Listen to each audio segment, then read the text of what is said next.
Yes, indeed. In him will I trust. At 6:34, we do apologize for the late start of our newscast right here on NRP Radio. Let's get into it right now. It's past that time of morning when we bring to you the newscast. This is NRP Radio and NRP Media. Time for the news.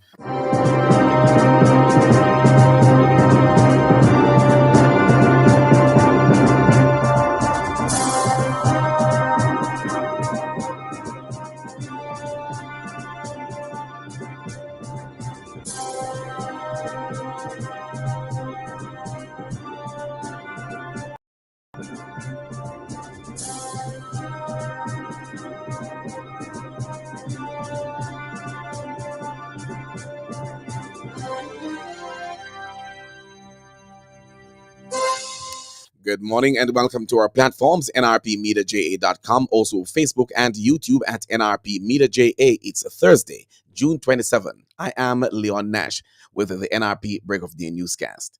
The headlines: 48-hour curfew imposed in sections of Lucy and Green Island in Hanover. Two men are taken into custody following the seizure of several rounds of ammunition along Orange Street in Montego Bay, St. James. Opposition PNP calls for accounting officers in the Ministry of Health and Wellness to address the issues of what it says are deep-seated impunity and the poor stewardship of the portfolio, which continue to cost Jamaican lives. Government appoints 15-member sexual harassment tribunal. And in sports, South Africa ended their run of semi-final headache by thrashing Afghanistan to reach their first men's T20 World Cup final.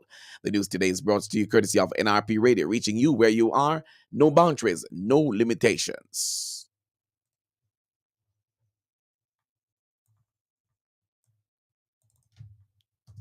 Hi, I'm Genevieve. And I'm Kalisha. And we are the Chryso Praises. You're listening to NRP Media and Radio.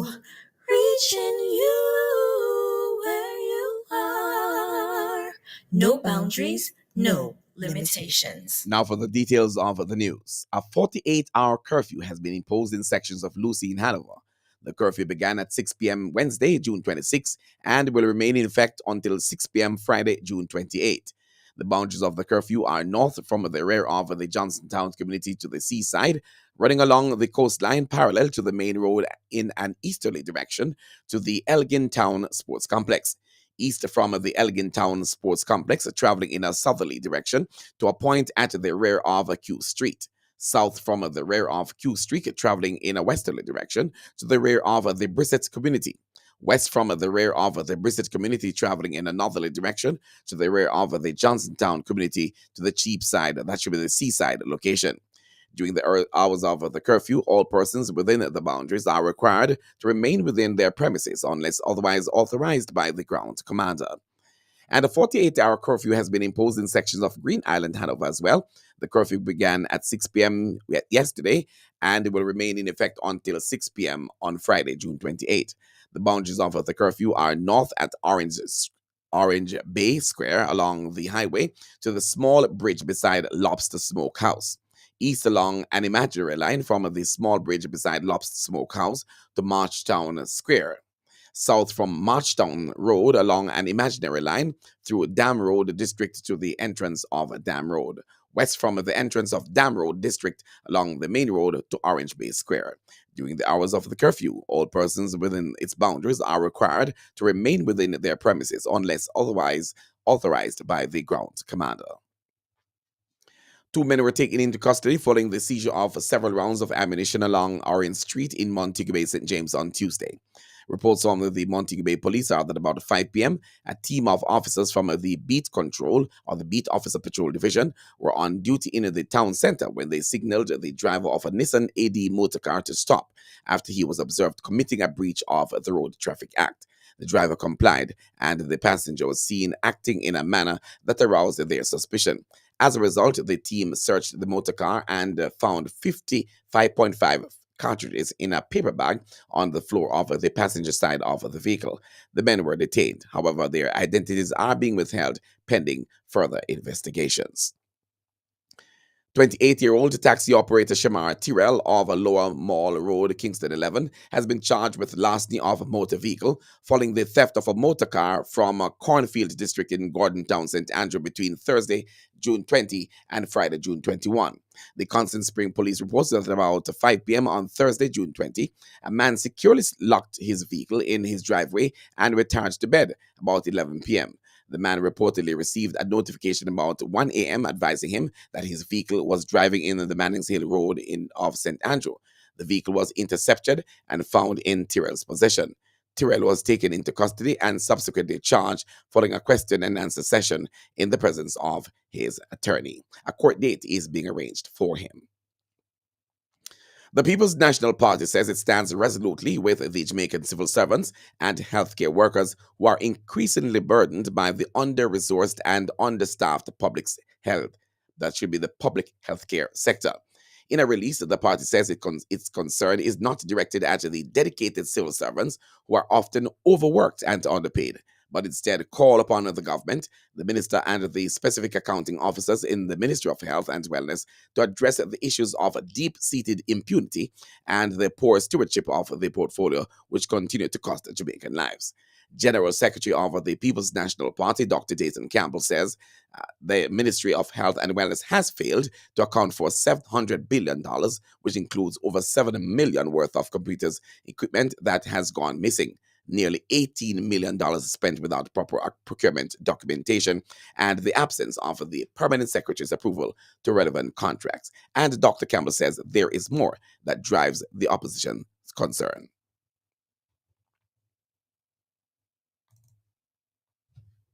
Additionally, more than Jamaican $35 million was spent on consulting services over 9 months without a competitive process or advertisement.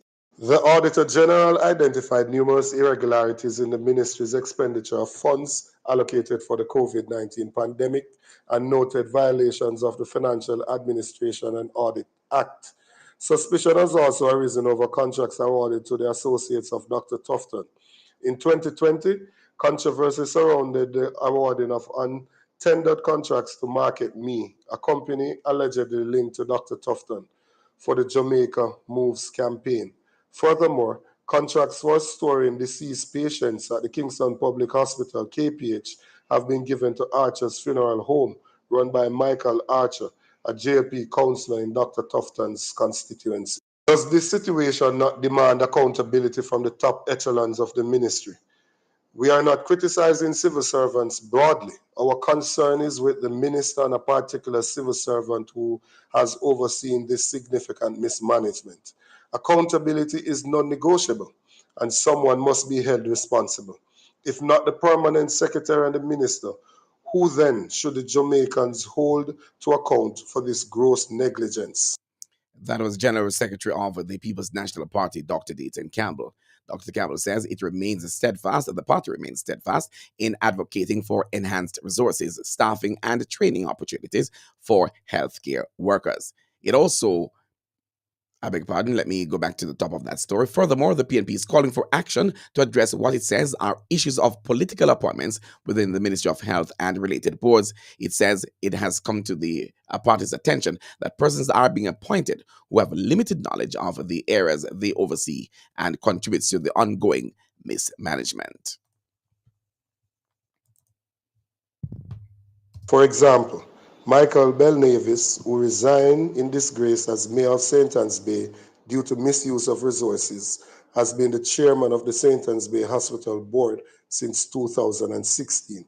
Additionally, Genevieve Bailey, the councillor for the Limehall Division, and Crystal Lee, a former member of the Northeast Regional Health Authority Board, are examples of politically motivated appointments. Shouldn't the Southern Regional Health Authority Board, led by political appointee Wayne Chen, be held to account for the tenfold increase in maternal mortality rates? The PNP calls on the government to prioritize competence over political allegiance in appointing individuals to critical health sector roles. The ongoing maladministration within the Ministry of Health and Wellness, exacerbated by these appointments, demand immediate attention and corrective action. That was General Secretary of the People's National Party, Dr. Dayton Campbell. He says the party remains steadfast in advocating for enhanced resources, staffing, and training opportunities for healthcare workers. It has also called for substantive change and proper management of the healthcare system, free from what it says is political interference and mismanagement. The party is also calling for the resignation of those responsible for the poor stewardship of the health sector. In other news, Minister of Culture, Gender, Entertainment and Sports, Olivia Grange, has announced the 15-member Sexual Harassment Tribunal. According to the minister, all members have met the fit and proper eligibility requirements specified in the Sexual Harassment Act. The tribunal will be chaired by Ferdinand Algernon Smith and includes Dr. Merrick Dale Walker, Donald Roberts, Debbie Ann Brown, Salmon, Karen Thompson Wilson, Karen Campbell Basco, Janeto Richards Smichael, Camila Lee, Cavill A. Campbell, Kadria Cherie Shanique, Rose Clacken, Junior A. Latibodier, Claire Pamela Miller, Reverend Devon Dick, and Indira Prasad. The minister pointed out that it has been a necessarily detailed and carefully executed process of evaluation of the members. She informed that already the ministry has fully staffed the Sexual Harassment Investigation Unit, which will give support to the operation of the tribunal. The minister was making her contribution to the 2024-25 sectorally debate. And let me read it again. The minister was making her contribution to the 2024-2025 sectoral debate in the House of Representatives this week. Ms. Grange informed that the government is also strengthening the Domestic Violence Act 2023, which came into effect in January this year. The amendments, among other things, allow the court to issue protection orders and impose a penalty of up to $1 million for breach and sentence of up to 1 year in prison. You're listening to news on NRP Radio. The time is now 6:46. You're listening to news on NRP Radio, your primary Christian source for news, sports, and the weather on nrpmediaja.com, reaching you where you are. No limitations, no boundaries whatsoever. Let's now move on now to give you information on sports coming to you on behalf of Four Seasons Sports Closet. They are located over there in Mandeville in Manchester. Let's go on over and hear from our friends over there at Four Seasons Sports.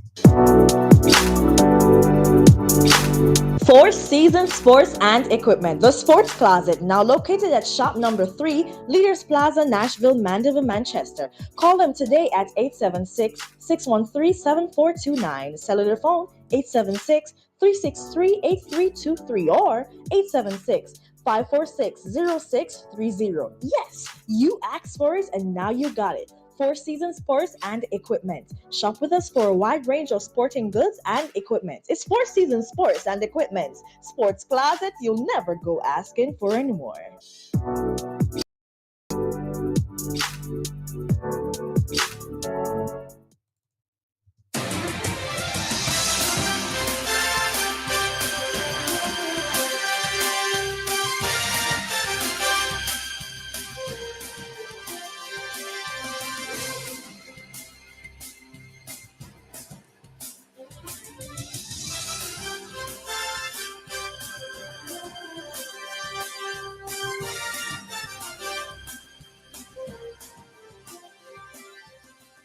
And thank you for staying with us. We kick off on cricket. South Africa ended their run of a semi-final heartache by thrashing Afghanistan to reach their first men's T20 World Cup final. The Proteas had failed to progress from all 7 of their previous World Cup semi-finals across formats, dismissed Afghanistan for 56 in 11.5 overs on a difficult pitch on their way to a 9-wicket win in Trinidad.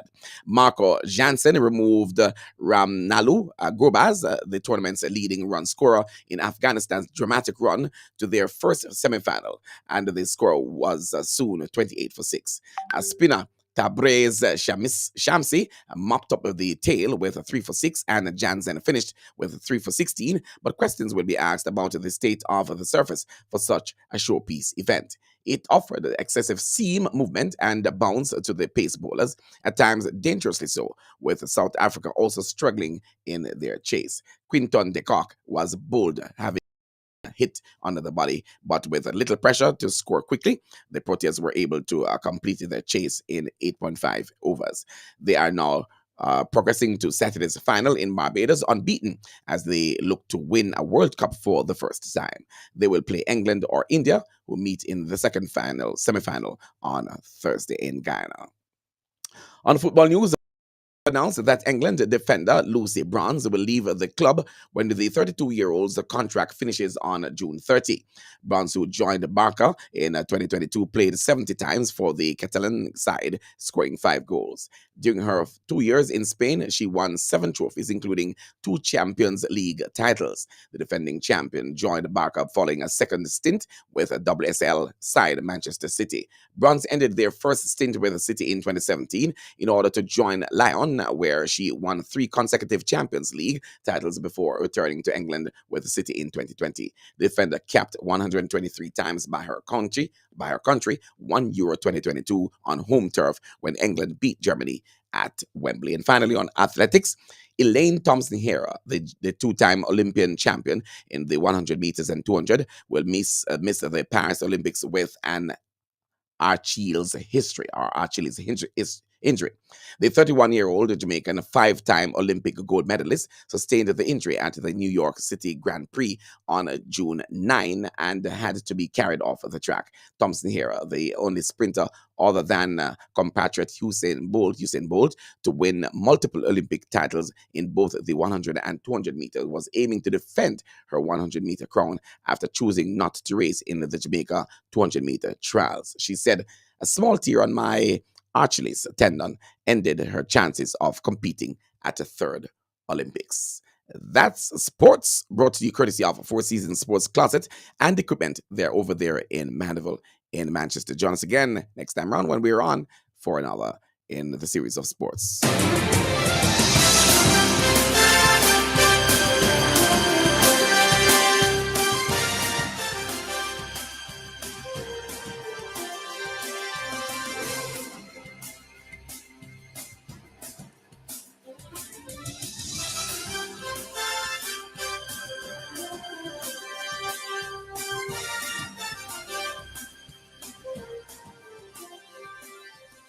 That's the local news and sports standing by now for the latest international news, courtesy of The Voice of America.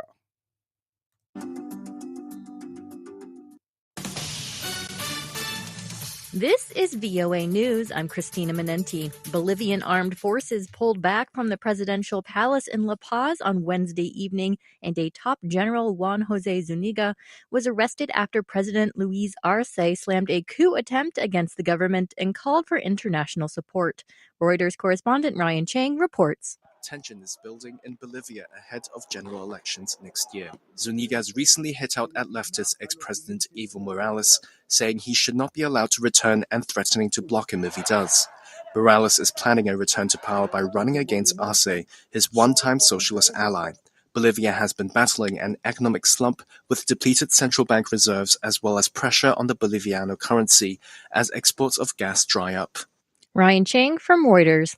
U.S. presidential candidates Joe Biden and Donald Trump face off in their first debate of the election cycle Thursday. From Atlanta, VOA's Kala Yu, tell us what to expect. Public opinion polling shows this is a close race, raising the stakes for this debate, says Northeastern University journalism professor Alan Schroeder. I think that puts sort of equal pressure on both of the candidates, both in terms of the opportunity the debate presents to them, but also the risks. This will be the earliest presidential debate in U.S. history, with neither Trump nor Biden officially nominated as his party's candidate. Kala Yu, VOA News, Atlanta. 2 candidates in Iran's presidential election have withdrawn from the race. Amir Hossein Ghazizadeh Hashemi dropped his candidacy and urged other candidates to do the same so that the front of the revolution will be strengthened. Tehran Mayor Alireza Zaghani also withdrew.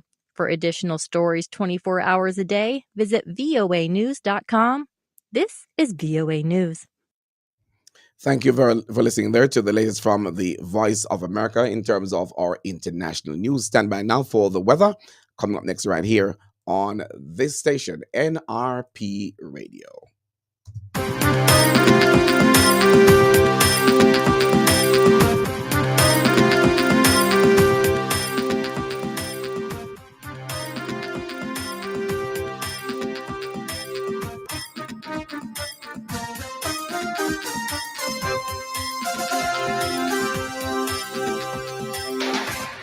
The National Meteorological Service is reporting that there is a significant feature of a tropical wave just west of Jamaica and a low level jet stream across the island. The tropical wave is expected to move farther away from the island throughout today. Expected continued cloudy conditions with pairs of showers and thunderstorms throughout this morning, with a gradual improvement in weather conditions thereafter. Additionally, windy conditions are expected to persist through to Friday due to the presence of the low level jet stream. In the 24-hour forecast this morning, expect showers and isolated thunderstorms across a section of most parishes, otherwise mostly cloudy and windy. This afternoon to evening, expect isolated showers and thunderstorms mainly across the sections of southern and northwestern parishes, cloudy elsewhere and windy. Tonight, lingering showers are expected mainly over western parishes, becoming partly cloudy, windy along the south coast as well. In the 3-day forecast, starting tomorrow, that's Friday through to Sunday. On Friday, there will be partly cloudy conditions in the morning, afternoon, and evening showers, isolated thunderstorms mainly across the sections of hilly areas and western parishes, partly cloudy elsewhere, and windy along the south coast. On Saturday and Sunday, widely scattered afternoon showers and thunderstorms across the central and western parishes. There is a tropical wave approaching the eastern Caribbean at this time that is being watched. Another tropical wave across the eastern tropical Atlantic has a high chance of a tropical cyclone development over the next days. Weak high pressure ridges also across the Gulf of Mexico, and an area of low pressure across Panama. The maximum temperature expected for Kingston today, 34 degrees Celsius. The maximum temperature expected for Montego Bay today, 33 degrees Celsius. That is the latest weather report and forecast right here on NRP Radio. With that, we've come to the end of our news presentation this morning. But before we go, here are the headlines once again. 48-hour curfew imposed in sections of Lucy and Green Island in Hanover. 2 men were taken into custody following the seizure of several rounds of ammunition along Orange Street in Montego Bay, St. James. Opposition PNP calls for accounting officers in the Ministry of Health and Wellness to address the issues of what it says are deep-seated impunity and the poor stewardship of the portfolio, which continue to cost Jamaican lives. Government appoints a 15-member sexual harassment tribunal. And in sport, South Africa ended their run of a semi-final heartache by thrashing Afghanistan to reach their first Benz T20 World Cup final. The full half-an-hour package of news on the NRP Break of Day newscast came to you courtesy of NRP Radio, reaching you where you are. No boundaries, no limitations. Here is your invitation to join us again, hopefully at 6:30 this evening for another NRP Evening News Roundup. On behalf of the entire team, my name is Leon Nash, wishing for you a very good morning and urge you to subscribe to our YouTube channel at NRP Media JA. That's NRP Media JA. Feel fulfilled and informed. Until then, we invite you to log on to our radio platform. Stay logged on to our radio platform at nrpmediaja.com.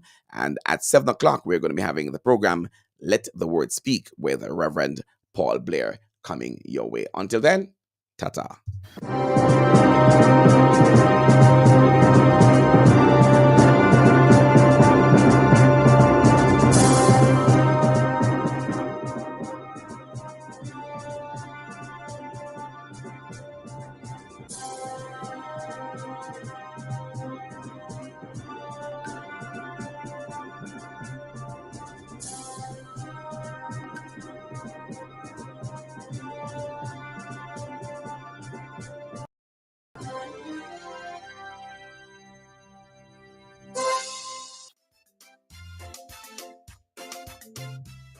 Hi there, I'm Leon Nash, CEO of NRPMediaJA.com, and you are